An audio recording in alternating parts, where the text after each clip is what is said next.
Hello friends, welcome to civil exam guru. Civil exam guru YouTube channel में दोस्तों आप लोगों का हार्दिक स्वागत है। और मैं आप लोगों को दोस्तों पढ़ा रहा हूँ हैंडबुक ऑफ सिविल इंजीनियरिंग, और जिसके अंदर हम लोग पढ़ रहे थे सोम के बारे में। सोम सब्जेक्ट हम लोग डिस्कशन कर रहे हैं दोस्तों, स्ट्रेंथ ऑफ मटेरियल, जो एक सिविल इंजीनियरिंग के लिए और एक मैकेनिकल इंजीनियरिंग स्टूडेंट के लिए दोनों के लिए काफ़ी इंपॉर्टेंट और बेसिक पॉइंट है दोस्तों। बेसिक सब्जेक्ट की बात किया जाए तो सोम हमारे लिए सिविल के लिए एक इतना बेसिक सब्जेक्ट है कि यदि आपको सोम नहीं आएगा तो आपको स्ट्रक्चर एनालिसिस में प्रॉब्लम होगा।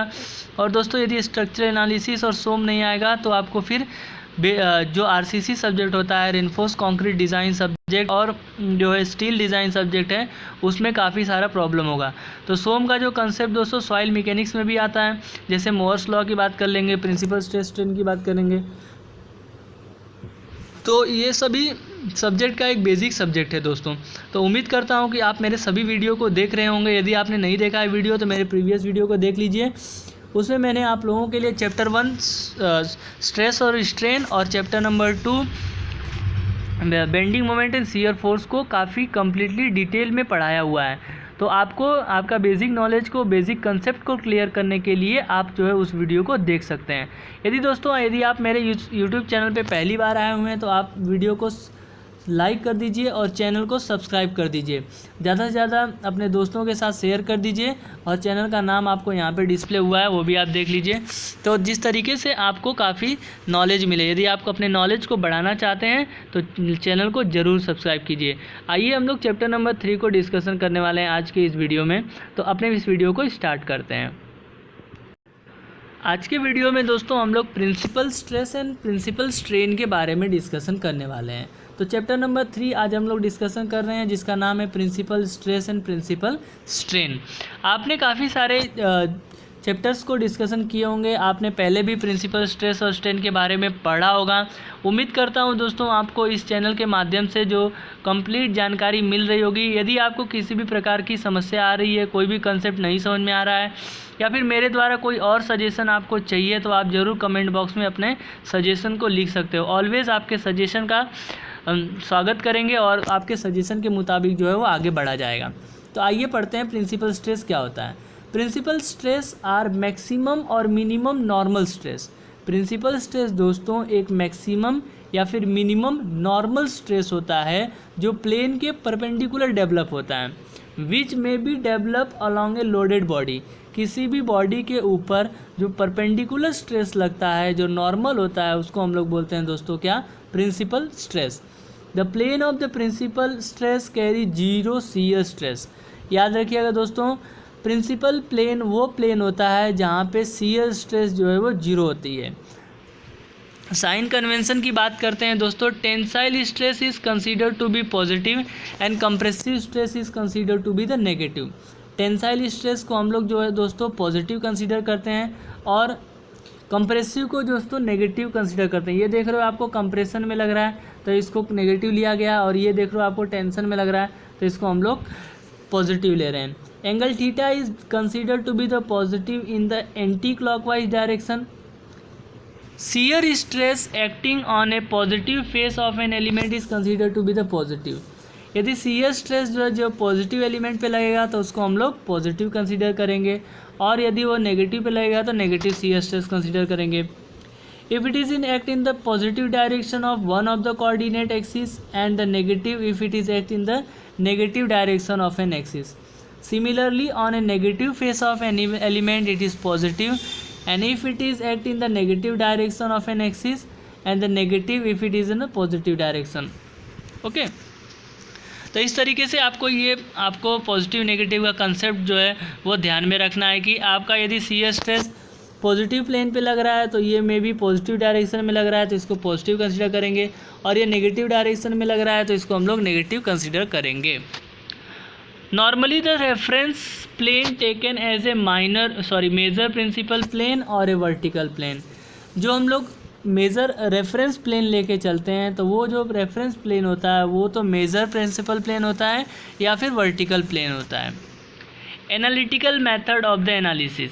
एनालिटिकल मेथड की बात करते हैं तो if sigma 1 and sigma 2 are the principal stress. यहाँ पे देख रहे हो आप, ये सिग्मा 1 है, दोनों तरफ लग रहा है, वो टेंसाइल है, सिग्मा 2 भी टेंसाइल है। The normal and the shear stress in the plane AA, which is inclined at angle theta from the major principal plane, sigma 1 is greater than sigma 2. तो सिग्मा n1 जो हो जाएगा वो दोस्तों sigma 1 cos square theta plus sigma 2 sine square theta हो जाएगा। Sigma n1 जो हो जाएगा sigma 1 plus sigma 2 upon 2 plus sigma 1 minus sigma 2 upon 2 cos theta, ये लिया जाता है मेजर प्रिंसिपल स्ट्रेस। उसके बाद माइनर की बात करते हैं तो sigma n2 is equal to sigma 1 plus sigma 2 upon 2 minus sigma 1 minus sigma 2 upon 2 cos 2 theta. T1 tau 1 is equal to tau 2 is equal to negative of minus sigma 1 minus sigma 2 upon 2 sine 2 theta. तो ये चीज़ें दोस्तों आपको पता होनी चाहिए, ये formula जो है आपको याद रखना है ज़्यादा से ज़्यादा। यदि आप फार्मूला याद रख सकें तो बेटर है, क्योंकि काफ़ी सारे फार्मूले हैं, सभी फार्मूले को लिए ग्रो थ्रू होना ज़रूरी है। टाइम टू टाइम आप सभी फार्मूले को देखते रहिए, जिससे आपको कंसेप्ट जो है वो भी क्लियर होता रहेगा। Sigma n1 plus sigma n2 is equal to sigma 1 plus sigma 2 is equal to constant. यदि थीटा 45 डिग्री है या 135 डिग्री है तो वहाँ पे जो शियर स्ट्रेस लगेगा वो हो जाएगा मैक्सिमम शियर स्ट्रेस। याद रखिएगा दोस्तों, 45 डिग्री एंगल पे और 135 डिग्री एंगल पे शियर स्ट्रेस जो लगता है वो मैक्सिमम लगता है, और उसकी वैल्यू होती है negative of -1 -2 sorry minus sigma 1 minus sigma 2 upon 2, negative value of sigma 1 minus sigma 2 upon 2 लेते हैं। On other plane, on the plane of tau max वाली प्लेन पे सिग्मा n1 बराबर सिग्मा n2 जो होती है वो सिग्मा 1 प्लस सिग्मा 2 अपॉन 2 होती है। If sigma x and sigma y are normal stress on the vertical and horizontal plane respectively, यदि सिग्मा x और सिग्मा y जो है वर्टिकल और हॉरिजेंटल प्लेन पे लग रही है by the shear stress tau x Y, then the normal stress and shear stress on a plane which is inclined at angle theta of the plane of sigma x will be. और यदि उसके साथ साथ दोस्तों tau x Y भी लग रहा है तो हम लोग क्या करेंगे, तो वहाँ पे आपका फॉर्मूला चेंज हो जाएगा कि sigma 1 is equal to sigma x plus sigma y upon 2 plus sigma x minus sigma y upon 2 cos 2 theta plus tau x Y sine 2 theta. Sigma 2 की वैल्यू जो हो जाएगी minor principal stress sigma x plus sigma y by 2 minus sigma x minus sigma y by 2 cos 2 theta minus of tau x Y sine 2 theta. और shear stress की बात करेंगे तो shear stress जो हो जाएगा negative of minus sigma x minus sigma y by 2 sine 2 theta plus tau x y cos 2 theta. If theta occupy a position such that tau AA becomes 0, यदि theta ऐसा रखा जाए कि हमारा जो टाउ है जो शियर है वो 0 हो जाए, then such a plane is called as a principal plane. और उस प्लेन को हम लोग क्या बोलेंगे दोस्तों, प्रिंसिपल प्लेन बोलेंगे, जहाँ पे सिग्मा 1 सिग्मा 2 जो है वो प्रिंसिपल स्ट्रेस हो जाएगा। तो tan 2 theta p is equal to 2 tau x y upon sigma x minus sigma y। Theta p जो है वो एंगल ऑफ प्रिंसिपल प्लेन होगा। नेक्स्ट थर्ड कंडीशन की बात करते हैं।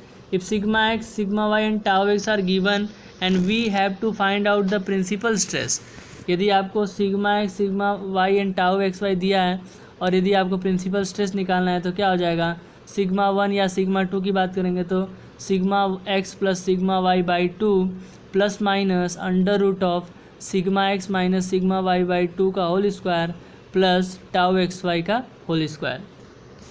प्योर शियर स्ट्रेस कब होगा, तो 10 the normal stress along a plane a sigma 1 is tau x Y sine 2 theta, sigma 2 is equal to minus tau x Y sine 2 theta और sigma dash is equal to tau x y cos 2 theta. Sigma n plus sigma n dash is equal to sigma x plus sigma y is equal to sigma 1 plus sigma 2 is equal to sigma x dash plus sigma y dash is equal to constant. याद रखिएगा दोस्तों, epsilon x plus epsilon y is equal to epsilon 1 plus epsilon 2 constant, I x plus I y plus is equal to I X dash plus I Y dash is equal to constant. Graphical method of the analysis और Mohr circle method. Graphical method analysis को हम लोग दोस्तों Mohr circle method बोलते हैं। Mohr circle is the focus is the locus of the point representing the magnitude of normal and the shear stress at the various plane in the given stress element। तो दोस्तों जैसा कि आप यहाँ पे देख पा रहे हो कि मोहर सर्कल जो है एक लोकस ऑफ पॉइंट होता है जो रिप्रेजेंट करता है कि नॉर्मल shear स्ट्रेस को at various plane in a given shear stress. अब यहाँ पे देख पा रहे हो जैसे कि मान लीजिए यहाँ पे सिग्मा 1 प्लॉट कर दिया हमने, यहाँ से यहाँ तक सिग्मा 1, उसके बाद यहाँ से यहाँ तक सिग्मा 2 है, दोनों को फिर एक सर्कल बनाया, सर्कल का पॉइंट लेके हमने एक परपेंडिकुलर खींचा, वहाँ से टाउ मैक्स मिलेगा दोस्तों। तो इस तरीके से आप यहाँ पे देख पा रहे हो इसका फार्मूला जो हो जाएगा सिग्मा 1 और सिग्मा 2 जो है फार्मूला तो सेम रहने वाला है, sigma x plus sigma y by 2 plus minus under root of sigma x minus sigma y upon 2 का होल स्क्वायर और सिग्मा 1 प्लस सिग्मा 2 अपॉन 2 हो जाएगा a equal to. Radius of मोहर सर्कल जो होगा वो जो होगा दोस्तों मैक्सिमम shear स्ट्रेस की बात करते हैं तो वही होता है R is equal to under root of sigma x plus sigma x minus sigma y by 2 का whole square plus tau square x Y.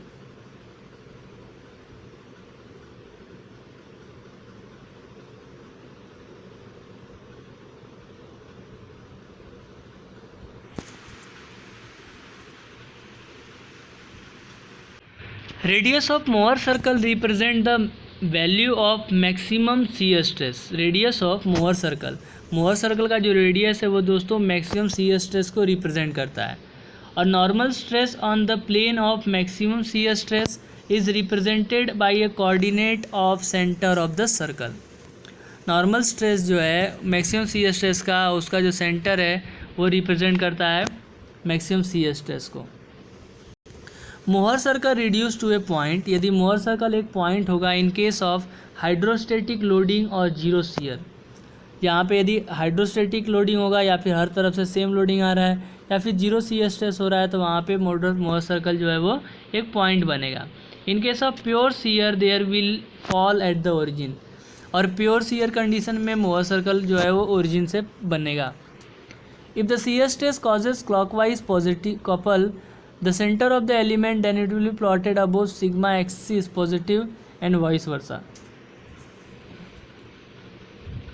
Next analysis of strain की बात करते हैं। Epsilon 1 is a major principal strain same as sigma 1 upon E minus mu into sigma 2 upon E.